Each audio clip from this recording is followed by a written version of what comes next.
സച്ചി എന്ന് കേട്ടാൽ എല്ലാവർക്കും വികാരമാണ്. കൊറോണ കഴിഞ്ഞ് സർജറി ഉണ്ടായിരുന്നല്ലോ പുള്ളിയുടെ. അപ്പോൾ സർജറി കഴിഞ്ഞ് നമുക്ക് ഒത്തു വേണം പോവാൻ, നീ വേണം എൻ്റെ കൂടെ. അതിന് ലാസ്റ്റ് സിനിമയെക്കുറിച്ച് ഇങ്ങനെ ഒരു നായകൻ വില്ലൊടിക്കണം, ഇങ്ങനെ ഒരു കാര്യം പറഞ്ഞു. സച്ചി എന്ന് പറഞ്ഞ നല്ല മനുഷ്യൻ ആകാശിൻ്റെ അടുത്തും പറഞ്ഞിട്ടുണ്ട്. കൊറോണ സമയത്തായിരുന്നു നമ്മൾ ഏറ്റവും കൂടുതൽ ടൈം സ്പെൻഡ് ചെയ്തത്. ആ സമയത്ത് പുള്ളി നമ്മൾ ഒരുപാട് സിനിമകളെ കുറിച്ച് ഏറ്റവും കൂടുതൽ ചർച്ച ചെയ്തത് നമ്മൾ രണ്ടുപേരും. എനിക്ക് ഈ ഒരു മേഖലയിൽ ഇൻട്രസ്റ്റ് ഉള്ളത് കൊണ്ട് തന്നെ അമ്മയ്ക്ക് ഇതിനെക്കുറിച്ച് വലിയ ഐഡിയ ഒന്നുമില്ല. നമ്മളാണ് ഇരുന്ന് തൂവാൻ തുമ്പികളൊക്കെ ഇരുന്ന് കണ്ടിട്ട് അതിൻ്റെ റീമേക്ക് ഉണ്ടാക്കണം. എൻ്റെ ഫ്രണ്ടിൽ വെച്ചിട്ടാണ് പൃഥ്വിരാജിനെ വിളിച്ചിട്ട് അതിൻ്റെ റീമേക്ക് ഉണ്ടാക്കണം എന്നൊക്കെ പറഞ്ഞിട്ട്.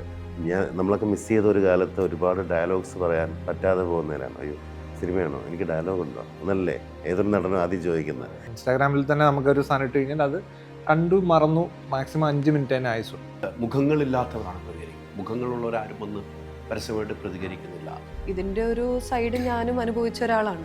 അതെ അതെ, നമുക്ക് അപ്പോൾ ആ ആൾക്ക് മെന്റലി അത്രയും സഫർ ചെയ്ത് ആൾ സൂയിസൈഡ് ചെയ്തു. അപ്പോൾ എനിക്കിതുപോലൊരു സൈബർ ആക്രമണം ഉണ്ടായ സമയത്ത് ഞാനും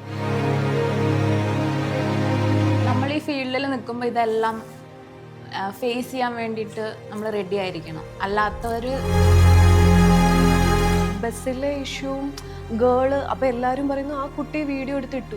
പക്ഷെ അതുപോലെ എത്രയോ ആക്ട്രസസുകൾ അനുഭവിക്കുന്നുണ്ട്. പുള്ളിയുടെ വേർപാടിന് ശേഷം നമ്മൾ അടുത്തത് അമ്മയ്ക്കൊട്ടും മെൻ്റലി അത്ര സ്ട്രോങ് ആയിരുന്നില്ല. അങ്ങനെയാണ് ഞാൻ അമ്മയുടെ കൂടെ വന്ന് നാട്ടിൽ നിൽക്കുന്നത്. ഒരാളെ ആക്രമിക്കുന്നതിന് ഒരു പരിധിയുണ്ട്. ഗിവ് അപ്പ് ചെയ്യത്തില്ല എന്ന് തന്നെയായിരുന്നു. കാരണം എനിക്ക് ബാക്കിലോട്ട് പോകാൻ പറ്റില്ല.